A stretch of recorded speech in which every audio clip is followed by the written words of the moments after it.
কেমন আছো তোমরা সবাই? আশা করি সবাই অনেক ভালো আছো, সুস্থ আছো। আমরাও বেশ ভালো আছি, সুস্থ আছি। আমার নতুন একটা ভিডিওতে তোমাদের সবাইকে ওয়েলকাম জানাচ্ছি। তো আজকে হচ্ছে সেপ্টেম্বরের 24 তারিখ। উঠে পড়েছি 7টা বাজে, আরও আগেই উঠেছি, একটু ভিডিও এডিট করছিলাম। তো তোমাদের দাদাভাইও উঠে পড়েছে, নিচে গেছে ফ্রেশ হতে, ও আসলে আমি যাব। তো চলো সারাদিন যা যা করি সবটাই তোমাদের সঙ্গে শেয়ার করব। কালকে তো অলরেডি ঘরটর সব পরিষ্কার করা হয়ে গেছে, একটা জিনিস বাকি ছিল সেটাই করবো আজকে। কিছু কাচাকুচি রয়েছে, সেগুলো করতে হবে। আর হচ্ছে একটা জিনিস দেখাবো আজকে তোমাদেরকে, একটু ওয়েট করো তারপরে। তো চলো আগে রুম টুম ঝাড় দিয়ে নিই, তারপর সারাদিন যা যা করি সবটাই তোমাদের সঙ্গে শেয়ার করব। পুরো ব্লগটা কন্টিনিউ করো। আই হোপ আজকের এই ভিডিওটা দেখতে তোমাদের অনেক অনেক ভালো লাগবে। তো চলো ভিডিওটি শুরু করা যাক।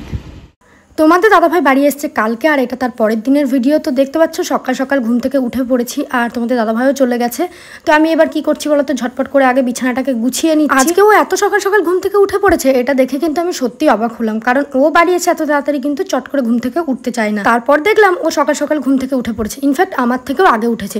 তো যাই হোক, চলো সারাদিন যা যা করি সবটাই তোমাদের সঙ্গে শেয়ার করি। আর কালকে না রাতেও হালকা হালকা বৃষ্টি হয়েছে, আবার তোমরা তো দেখলে বিকালে মেঘ করে কি পরিমাণে বৃষ্টি হলো। তো ভোরের দিকে না খুব ঠান্ডা লাগছিল। তো কি করব, তখন আবার এই চাদরটাকে বার করলাম। আর এই যে বর্ষাকাল, সত্যি কি বলবো, আমার যে কি পরিমাণে অসহ্য লাগছে জাস্ট বলার বাইরে। তো যাই হোক, চলো বিছানাটাকে গুছিয়ে নিই সুন্দর করে। আর এবার দেখো তারপরে নিচে গিয়ে ফ্রেশ ট্রেশ হয়ে একদম পুরো চলে এসেছি। আর তারপরে হচ্ছে ব্যাগে যা যা জিনিসপত্র ছিল সেগুলোকে বার করে নিচ্ছি। ব্যাগে বেশি দিন রাখা যাবে না, যেহেতু এই বর্ষাকালে না সব কিছুই মনে হচ্ছে নাকে গন্ধ লাগছে, নতুন জিনিস তাও গন্ধ লাগছে। তো সেই জন্য দেখো জিনিসপত্রগুলোকে ব্যাগ থেকে এক এক করে বার করে নিচ্ছি।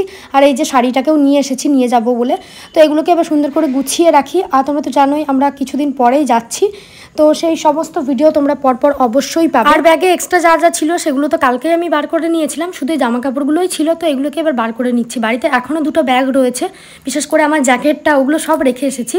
ওগুলো হচ্ছে মানে কালকে, আগামীকাল তোমাদের বাইকটাকে আনতে যাবে, পুরোটা যাবে না, পলাশি পর্যন্ত যাবে, ওই পর্যন্ত আমার একটা দাদা এসে দিয়ে যাবে। সেই জন্য আমি দুটো ব্যাগ রেখে এসেছি, যে বাইকে চলে আসবে ওই দুটো ব্যাগ, যার জন্য আনিনি। তো আমি যে 4টে ব্যাগ পেরেছি নিয়ে এসেছি, জাস্ট কিছুই না, সবই জামা কাপড়ে। আর আমার ওই টুকিটাকি প্রোডাক্টের জিনিস এইসবই ছিল, তাই এতগুলো ব্যাগ হয়ে গেছে। যাই হোক, তারপরে সমস্ত কিছু গুছিয়ে নিয়েছি। আর এই যে দেখতে পাচ্ছ তোমাদের দাদাভাই ম্যাগি বানিয়েছে, আর ভীষণ বাজে বানিয়েছে। ও না সব কিছু মানে বেশি ভালো করতে যায়, বেশি ভালো করতে গিয়ে এতটাই খারাপ হয় যে খেতে ভালো লাগে না। তো সেই জন্য ওকে আমি বলি, তুমি খাবার ঠিকঠাকই বানাও, কিন্তু একটু বেশি ভালো করতে গিয়ে সেটা আমার খেতে ভালো লাগে না। এর ভিতরে পেঁয়াজ দেওয়ার কোনো মানেই ছিল না। যাই হোক, পেঁয়াজ টিয়াজ দিয়ে বানিয়েছে, আমার একটু ভালো লাগছিল না। শুধু পেঁয়াজ দিয়েছে, আর কিচ্ছু দেয়নি। টমেটো ছিল, ডিম ছিল, কিন্তু দেয়নি, শুধুমাত্র পেঁয়াজ দিয়ে বানিয়েছে। যাই হোক, এখানে 3 প্যাকেট ম্যাগি বানিয়েছে। এখন দুজন মিলে এটা ঝটপট করে খেয়ে নেব। আর এই যে দেখো, তারপরে খেয়ে দেখলাম লবণ হয়নি, মানে কম হয়েছে, লবণটা একটু কম লাগছে, একটু লবণ দিতে হতো, সেটা দেয়নি। আর এই যে দেখো, তারপরে বলছে ম্যাগিটা দেখিও না, দেখতে ভীষণ বাজে লাগছে। আমি বলছি কেন দেখাবো না, ভালোবেসে বানিয়ে এনেছো, এটাই অনেক। তো যাই হোক, আমি অল্প একটু খেলাম, বাকিটা ওই খেয়ে নিল, যেহেতু নষ্ট হবে। আমার তো খেতে খুব একটা ভালো লাগেনি। যাই হোক, এই যে দেখতে পাচ্ছ যে 2-4 চামচ নিয়েছি, ওইটুকুনি খেয়েছি আমি। আর তোমরা তো দেখেছিলে কালকে এসে ঘরটার কিন্তু আমার গোছানো হয়ে গেছিলো, ঘরের ঝুলঝাড়া কমপ্লিট, সমস্ত কিছুই মোটামুটি হয়ে গেছে। শুধু এই শোকেসটা বাকি রয়েছে, ওটা কলিন শেষ হয়ে গেছে, তার জন্য আরোই মোছা হয়। আর আজকে রয়েছে একটা বিশাল বড় কাজ, জামা কাপড় কাচা। মানে এটা আমার কাছে সব থেকে বিরক্তের কাজ, আর যতক্ষণ না হবে ততক্ষণ মন খুঁতমুত করবে। সেই জন্যই দেখো খাওয়া দাওয়া করে লেগে পড়বো জামা কাপড়গুলোকে কাচতে। ও খুব একটা বেশি ড্রেস এবার আনেনি, হাতে গোনা মাত্র 2-4টে। এর আগের বার দেখেছিলাম আমি কত ইউনিফর্ম কেচেছিলাম, অবশ্য হেল্প করেছিল, কিন্তু এবারও বললো যে আমি সব কেচে এনেছি, তুমি কিচ্ছু কাচবে না, জাস্ট 2-4টে রয়েছে, আর যেগুলো পড়ে এসেছে ওগুলোই কেচে দেবো। আর এই বিছানার চাদরটা যেটা পাতা ছিল সেটা, আর হচ্ছে শোকেস আলমারির কভার, তো এগুলোই ঝটপট করে কেচে নেবো। আর সকাল সকাল কেচে দেবো, কেন বলো তো, আবহাওয়ার তো কোনো ঠিক ঠিকানা নেই, এই রোদ তো এই বৃষ্টি। দেখো এবার জামা কাপড়গুলোকে বার করে নিয়ে যাচ্ছি, আর গিয়ে সবার আগে জামা কাপড়গুলোকে কেচে নেবো। তোমাদের সঙ্গে আরও একটা কথা একটু শেয়ার করতে চাই। তোমরা দেখছো কদিন ঠিকঠাক ভিডিও দিতে পারছি না, সত্যি বলতে আমার নিজেরই এত খারাপ লাগছে না। তো কি আর বলবো, নিজে একা হলেও কষ্ট করে, মানে আমি যখন একা থাকতাম রোজ ভিডিও দেওয়ার চেষ্টা করতাম, কিন্তু দেখো এখানে মানে তোমাদের দাদাভাই আসলে ভিডিও শ্যুট করব কি, যেগুলো করেছি সেগুলো দেওয়ার টাইম পাই না, এতটা ব্যস্ত হয়ে যায়, কি করি কিছুই ভেবে পাই না। তো সত্যি বলতে আমি টাইম বার করতে পারছি না, যার জন্যই তোমাদের সঙ্গে ঠিকঠাক ভিডিও শেয়ার করতে পারছি না। তো তোমরা একটু কটা দিন আমাকে সময় দাও সব কিছু অ্যাডজাস্ট করার জন্য। মানে কি বলো তো, এই কাজ থাকছে, জামা কাপড় কাচা, এটা ওটা সব কিছু মিলিয়ে না সময় চলে যাচ্ছে। তো সেই জন্য টাইমলি তোমাদের সঙ্গে ভিডিও দিতে পারছি না। না। যাই হোক, তারপরে জামা কাপড় কেচে নেওয়ার পর আর ভিডিও শ্যুট করিনি। তারপরে হঠাৎ করে এত মেঘ করেছে, দেখো 2-1 ফোঁটা বৃষ্টিও পড়ে গেছে এই জামার উপরে। সব কিছু কিন্তু পুরোপুরি শোকায়নি, এখনও হালকা হালকা ভেজা রয়েছে। তো যেগুলো ভেজা রয়েছে সেগুলোকে একটু বাইরে দিয়ে বা সামনে দিয়ে মেলে দেবো। আর কিছুক্ষণ যদি রোদ্দুরটা ধরে থাকতো না, সমস্ত কিছু শুকিয়ে যেত। যাই হোক, তো যেটুকু শুকিয়েছে এই অনেক। আজকের দিনটাই বাইরে মেলা থাক, কালকে মোটামুটি শুকিয়ে যাবে। তো এবার দেখো এগুলোকে সব ভালো করে বাইরে যেখানে যেখানে জায়গা ফাঁকা রয়েছে সেগুলো দিয়ে মেলে দিচ্ছি। আর সত্যি বলতে আমার মনে হয় একবারে শুকিয়ে যাওয়াটাই ভালো, আবার সমস্ত কিছু ভাঁজ করে আমি গুছিয়ে রাখতে পারি। এগুলোর জন্য আবার আমাকে কাল পর্যন্ত ওয়েট করতে হবে। আর বেডশিটটা তো শুকায়নি, এটা এত পুরু আর এত ভারী কি বলবো, এটাকে তো আমি মেলতে পারি না কোনো দিন, জাস্ট কেচেই রেখে দিই ওই পর্যন্ত। তো যাই হোক, মোটামুটি কয়েকটা জিনিস শুকিয়েছে, যেগুলো শুকিয়েছে সেগুলোকে ভাঁজ করে রেখে দেবো, আর যেগুলো শুকায়নি সেগুলোকে এইভাবে ছেড়ে দিচ্ছি। তো একটা কথা তোমাদের কাছে আমি সরি চেয়ে নিচ্ছি, ঠিকঠাক টাইমলি ভিডিও দিতে পারছি না। জানি তোমরা ওয়েট করে থাকো, কিন্তু আমারও সময়ের প্রচণ্ড অভাব হচ্ছে, যার জন্য ভিডিওগুলো দিতে পারছি না। এই যে দেখো কি পরিমাণে বৃষ্টি হয়ে গেল, আর আকাশটাও কিন্তু বেশ সুন্দর লাগছে। তো এই যে দেখো সমস্ত কিছু ভেজা রয়েছে, চারিদিক সব ভিজে গেছে। আর অনেক দিন পর কিন্তু জায়গাগুলো তোমাদের সঙ্গে শেয়ার করছি, সেই 4 মাস আগে শেয়ার করেছিলাম, আবার 4 মাস। যাই হোক, তারপরে দুপুরে খাওয়া দাওয়া কমপ্লিট করে নিয়েছিলাম, আর তারপরে স্নান টান সেরে আজকে পরেছি হচ্ছে শাড়ি। মানে আমার মন হলো যে একটুখানি শাড়ি পরবো, আর কাজবাজ তো যা ছিল মোটামুটি হয়ে গেছে, তাই আর শাড়ি পরতে অসুবিধা নেই। আর একটা ভিডিও শ্যুট করব, যার জন্য আরও শাড়ি পরা। কি বলো তো, মানে ওই ভিডিও শ্যুট করা, ভিডিও এডিট করা, আবার কাজকর্ম, এত কিছু পেরে উঠছি না। তো যাই হোক, চেষ্টা করবো তোমাদের সঙ্গে টাইমলি ভিডিও দেবার। আর যদি না দিতে পারি সেদিন বুঝে নেবে দিদিভাই নিশ্চয়ই কোনো কাজে ব্যস্ত আছে। আমি এমনি এমনি কিন্তু ভিডিও দিই না বা বন্ধ করে রেখেছি এমনটা না, হয়তো কোনো কাজে ব্যস্ত হয়ে গেছি, টাইমলি তোমাদের সঙ্গে ভিডিও দিতে পারছি না। কালকে তো আমি ঠিক করেই নিয়েছিলাম যত রাতই হোক না কেন ভিডিও দেবো, সেই জন্য দেখলে না অত রাতে আমি কালকের ভিডিওটা শেয়ার করেছিলাম। যাই হোক, এইদিকে দেখো হেয়ার ওয়াশ করেছি। কেন বলো তো, ওই রাস্তাতে ধুলোয় ধুলোয় এসেছি, প্লাস এসে ঘরের টরে ঝুল জামা কাপড়গুলোকে কাছাকাছি করলাম, সব মিলিয়ে চুলের অবস্থা কিন্তু খুব খারাপ হয়ে গেছিলো। আর এমনিতেও খারাপ হয়ে গেছে, সময়ের অভাবে কাটতে পারছি না, নয়তো পুজোর আগে কাটবো ভেবেছি, দেখা যাক কী হয়। তো সেই জন্য ভাবলাম হেয়ারটাকে একবারে ওয়াশ করে নিই, আপাতত আর তো কোনো কাজ নেই, সেই জন্যই। জানো তো, তোমাদের দাদাভাই বাড়ি আসার আগে কত ভিডিও দেখে রেখেছিলাম যে এই ভিডিওগুলো করব, ওই ভিডিওগুলো করব, কিন্তু এখনও পর্যন্ত কোনো কিছুই করে উঠতে পারছি না। সব মিলিয়ে আমার নিজেরই এত খারাপ লাগছে না, আমি বলে বোঝাতে পারবো না তোমাদেরকে যে কবে কোন ভিডিও শ্যুট করব। অথচ আমরা কিন্তু ওয়েট করে থাকি কবে আমাদের হাজব্যান্ড বাড়ি আসবে, ঘুরবো ফিরবো, সেগুলো তোমাদের সঙ্গে শেয়ার করব। কিন্তু এমনই আমি সত্যি কিছু ভেবে পাচ্ছি না। বেশ কিন্তু পরপর ভিডিও দিচ্ছিলাম, তারপরে আবার হঠাৎ যে কি হলো সত্যিই বুঝতে পারছি না। যাই হোক, তো তোমরা একটু সাপোর্ট করো, একটু পাশে থেকো। আমি যদি ভিডিও না দিতে পারি জানবে দিদিভাই সত্যি হয়তো এতটাই ব্যস্ততার মধ্যে আছে যে এডিট করে উঠতে পারিনি। তো এইদিকে দেখো, তারপরে হচ্ছে এখানে আমি একটু রেগেছিলাম তোমাদের দাদাভাইয়ের উপর একটা কারণে, তো সেই জন্যে উনি এসে এখানে আমার রাগ ভাঙাচ্ছিলেন, আর ওকে আমি ভিডিওতে নেব না বলছিলাম, তো দেখতে পাচ্ছ।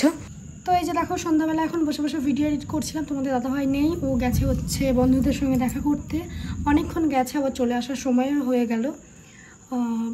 তোমাদের সঙ্গে তো শেয়ার করা হয়নি ও কী কী জিনিস এনেছে না এনেছে, চলো একটু শেয়ার করি। সেভাবে কিছুই আনেনি, কারণ ও বেশিরভাগ টাইম জিরো টাইমে বাড়ি আসে। সত্যি বলতে আমারও খুব রাগ হয়, কারণ সবাই যখন বাড়ি আসে প্রচুর প্রচুর জিনিস আসে, আর ও একদম পুরো মানে জামা কাপড়েই ভর্তি ব্যাগ নিয়ে আসে, সব আমাকে কাচতে হয়। আর জিনিস অল্প কিছু টুকিটাকি এনেছে, একদম যে কটা আমার খুব প্রয়োজনীয় ছিল সে কটাই। চলো তোমাদেরকে দেখাই কী কী এনেছে। প্রত্যেকবারই ওই রকমই টুকিটাকি 2-4টে জিনিস আনে, তবে এবার আমরা সিএসডি যাব, তো তখন গিয়ে সমস্ত কেনাকাটি করে নেব। চলো তোমাদেরকে দেখাই কী কী এনেছে। জিনিস বলতে ও কিন্তু সেভাবে কোনো দিন কোনো কিছুই আনিনি বিয়ের পর থেকে। আমি তো শুধু এইগুলোই দেখি, ওই টুকিটাকি 2-1টা শ্যাম্পু, একটা উপরের একটা নিচের, সাবান 2-1টা ওই নিচের উপরের, আর এই টুকিটাকি কিছু। এছাড়া ও তেমন কিছুই আনে না। এই যে দেখতে পাচ্ছ এখানে হাতে গোনায় কয়েকটা জিনিস রয়েছে, আর আমরা ও বাড়ি আসার পর ক্যান্টিন যাই, মানে ওখান থেকেও ফালতু বয়ে আনে। এখানে দেখতে পাচ্ছ তেমন আহামরি কিছুই নেই, জাস্ট হাতে গোনা কয়েকটা জিনিস রয়েছে। আমার জন্য 2টো ডার্ক ফ্যান্টাসি রয়েছে, আর এই যে এই জিনিসগুলো, এছাড়া আর কিছুই নেই। আমরা তো ভেবেছি পুজোর আগে আগে ক্যান্টিনে যাব, তো সেখান থেকে সমস্ত কিছু তুলে আনবো। তো যাই হোক, এখন আপাতত এই কটা জিনিসই নিয়ে এসেছে, তোমাদের সঙ্গে একটু শেয়ার করে দিলাম। 2টো শ্যাম্পু, একটা নিচে রয়েছে আর একটা এখানে রয়েছে, আর এই যে এই টুকিটাকি এগুলোই, আর তেমন আহামরি কিছু আনেনি। আর ওই দেখতে পাচ্ছ সাইডে বসে বসে ফোন ঘাটছে, আর আমি এগুলো বসে বসে ভিডিও করছি। আজকের দিনটা একদম সিম্পলভাবে কাটলো, খুব একটা বেশি কিছু হয়নি। আর এই যে দেখতে পাচ্ছ একটা রুম ফ্রেশনার রয়েছে, অলরেডি আগের রুম ফ্রেশনারটা এখনও রয়েছে, ওটা এখনও পর্যন্ত শেষ হয়নি। আর এই যে হচ্ছে অল আউটের এই যে তেলগুলো, এগুলো প্রত্যেকবার আনে, কেন আনে আমি জানি না। যাই হোক এখানে ওর সঙ্গে আমি বকবক করছিলাম। আর একটা জিনিস এবার দেখতে পাচ্ছ তোমাদের দাদাভাইয়ের লুকটা পুরো অন্যরকম, তাই না? আসলে কি বলো তো, ওই যে দাড়ি টাড়িগুলো ছিল তো তার জন্য আরও অন্যরকম লাগছিল, তো সেগুলো কেটে এসেছে, কাটলেও কিন্তু পুরোপুরি কাটেনি। মানে ও বললো এত বড় থেকে যদি ডাইরেক্ট ছোট করে ফেলি দেখতে ভালো লাগবে না, আগে একটু হালকা কাটি তারপরে বাকিটা কাটবো। সেই জন্য দেখতে পাচ্ছ হালকা একটু সেভ করে এসেছে। আগের দিন রাত 8টার সময় ওকে আমি জোর করে দোকানে পাঠিয়েছি এগুলো কেটে আসার জন্য। প্রথমে বলছিল কাটবো না, তো আমি ঘরে দরজা লাগিয়ে দিয়েছিলাম যে ঢুকতে দেবো না, মানে ফোর্সফুলি। তোমাদেরকে তো বলেইছিলাম ও এর আগেও একটা গোঁফ রেখেছিল যেটা আমার পছন্দ হয়নি, তো জোর করেই কাটিয়েছিলাম। যাই হোক তারপরে যে দেখো সমস্ত জিনিসগুলোকে বার করলাম। আমাকে বলছে তুমি সমস্ত কিছু পরে আছো, আমারগুলো বার করে দাও, হাতটা খালি খালি লাগছে। তো সেই জন্যই দেখো আমি সাথে করে নিয়ে এসেছিলাম। তো ব্রেসলেট, আংটি, চেন সমস্ত কিছুই পরিয়ে দেবো। ওর চেনটা তো আমার গলাতেই থাকে বেশিরভাগ টাইমটা, ও যখন থাকে না, কারণ আমার চেনটা তো অনেক পুরনো, তাই বেশি পরি না, কেটে যাওয়ার চান্সেস আছে, সেই জন্য এটা নতুন বলে এটাই পরা হয় বেশি। তো এই যে দেখো ব্রেসলেটটাকে পরিয়ে দিলাম আর আংটিটাও পরিয়ে দিয়েছি অলরেডি। আর ওকে বললাম চেনটা পরবে, ও বললো না তোমার গলায় আছে থাক। তারপরে আমি বললাম আমার না গরমে খুব অস্বস্তি বোধ হয়, চেন পরে আমার রাতে খুব একটা ভালো ঘুমও আসে না। তো বললাম ঠিক আছে চেনটা তুমি পরো, পরে আমি যখন ওখানে যাবো আমার চেনটা বার করে পরে নেবো। ওই চেনটা মাও পরে আমিও পরি। যাই হোক সেই জন্য দেখো চেনটা খুলে ওকে পরিয়ে দিলাম। আর আমার সবসময় চেন পরতে এখন ভাল লাগে না, আগে খুব ভাল লাগতো, কিন্তু এখন রাতে একটু যদি গরম লাগে খুব অস্বস্তি হয়। যাই হোক এখানে দুজন মিলে বসে বসে বকবক করছিলাম আর ভিডিও শ্যুট করছিলাম। আজকের ভিডিওটা একদম সিম্পল, তবে হ্যাঁ এর পরের ভিডিওগুলো ভীষণ ইন্টারেস্টিং, ধামাকা ধামাকা কিছু ভিডিও আসতে চলেছে। আর আমার বরমাসে যেদিন বাড়ি আসে সেই দিন ওকে সবার ফার্স্টে এই জিনিসগুলো বার করে পরিয়ে দেওয়াটা আমার একটা ডিউটি। আমার নিজেরও ভালো লাগে না, মনে হয় সব সময় তো ওখানে থাকে, কিছুই সেভাবে না, ভালো ড্রেস একই ইউনিফর্মে কেটে যায়, আবার এগুলো তো অ্যালাউ তো সেভাবে নেই। তো সেই জন্য চেষ্টা করি বাড়ি আসে যেদিন সেদিনই পরিয়ে দেওয়ার, যে কটা দিন বাড়িতে থাকে পড়তে পারবে। তো চলো আজকের মতন ভিডিওটা এই পর্যন্ত রাখছি, টাটা।